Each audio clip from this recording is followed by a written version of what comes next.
मेरा नाम प्रदीप श्रीवास्तव है। लगभग पिछले 11 वर्षों से मैंने अनेक प्रतियोगी परीक्षाओं जैसे बैंक, सिविल सेवा, क्लैट, सीमैट, एसएससी में रीजनिंग की कक्षाएं पढ़ा रहा हूँ। आपको मालूम होना चाहिए कि रीजनिंग भी कई भागों में डिवाइड होती है।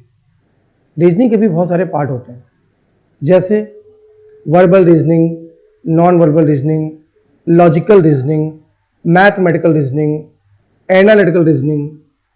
ये जिस तरीके से अलग अलग पार्ट में डिवाइड होती है, उसी तरह से अनेकों प्रतियोगी परीक्षाओं में भी रीजनिंग के क्वेश्चन पूछे जाते हैं।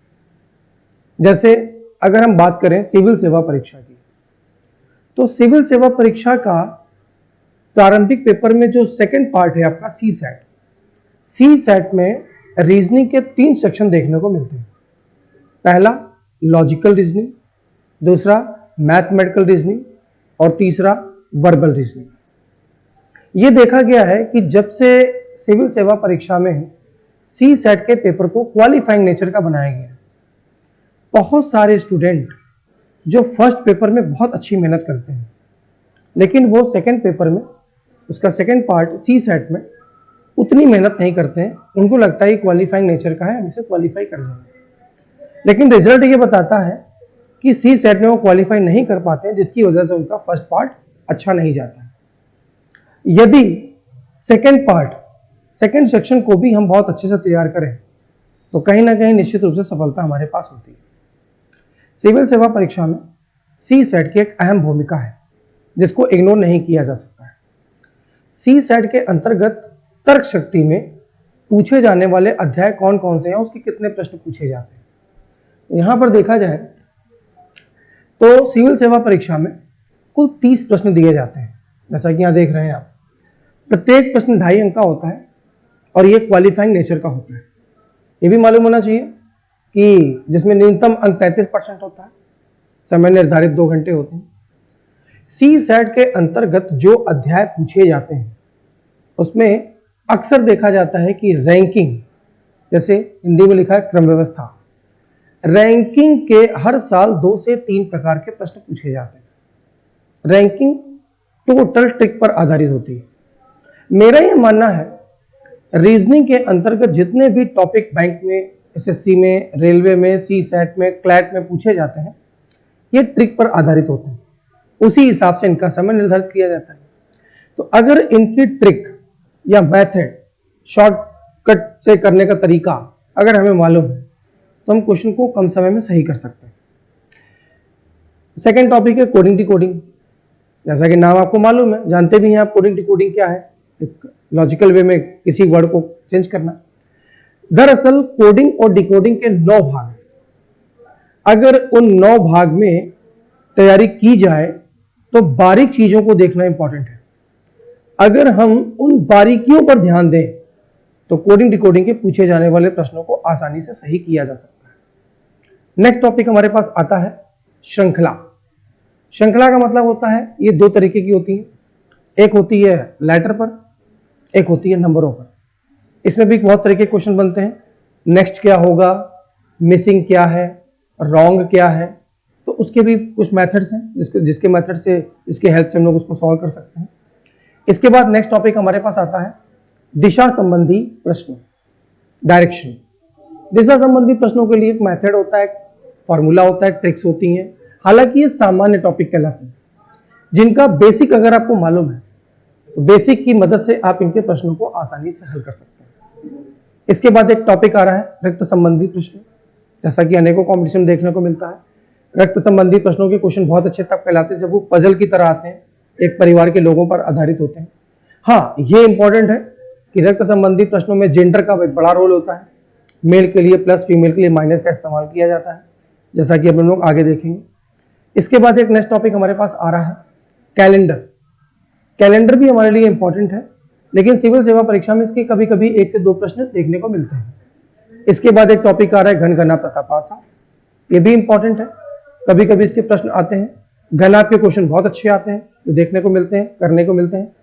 ये भी सामान्य टॉपिक कहलाते हैं कि अगर आपने इसकी प्रैक्टिस की हुई है, आपको बेसिक जानकारी, तो अब इसका आंसर सही निकाल ले जाएंगे।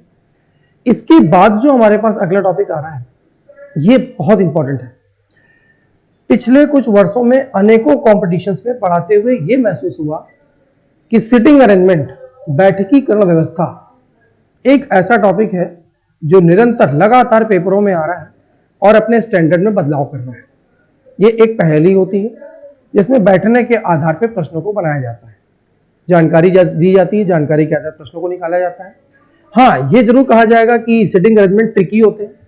अगर आपको ट्रिक मालूम है तो आप कम समय में तेजी से बनाते हैं और आंसर सही निकालते हैं। इसके बाद हमारा नेक्स्ट टॉपिक आता है।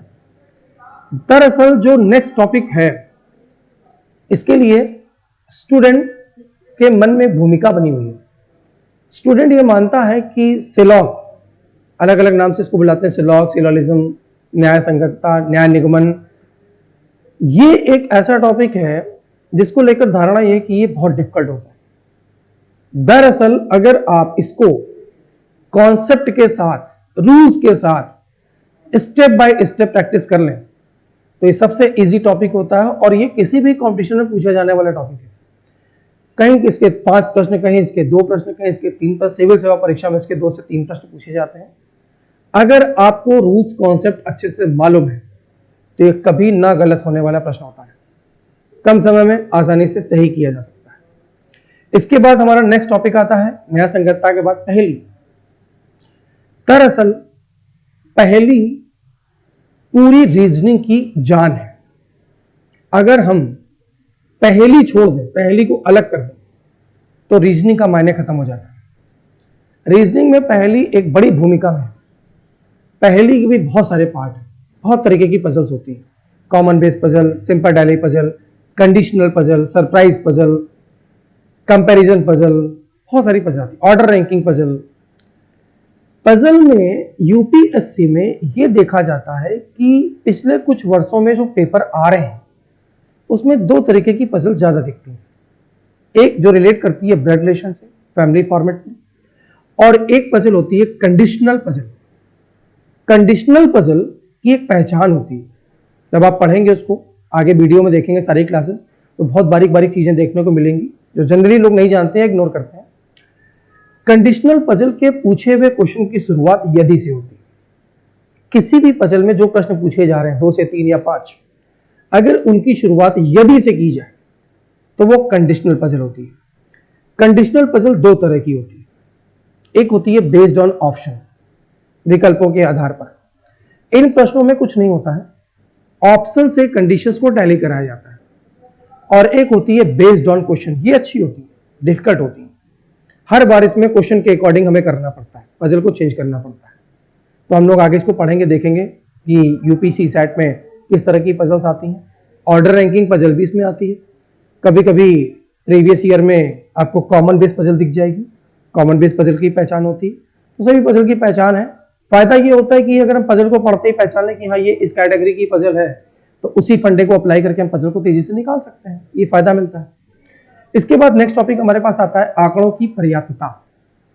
ये एक ऐसा टॉपिक है, सामने वाले को या तैयारी करने वालों को, जो तैयारी कर रहे हैं, कितनी रीजनिंग या कितनी मैथ आती है, अगर ये जांचना है तो ये टॉपिक कहलाता है आंकड़ों की पर्याप्तता।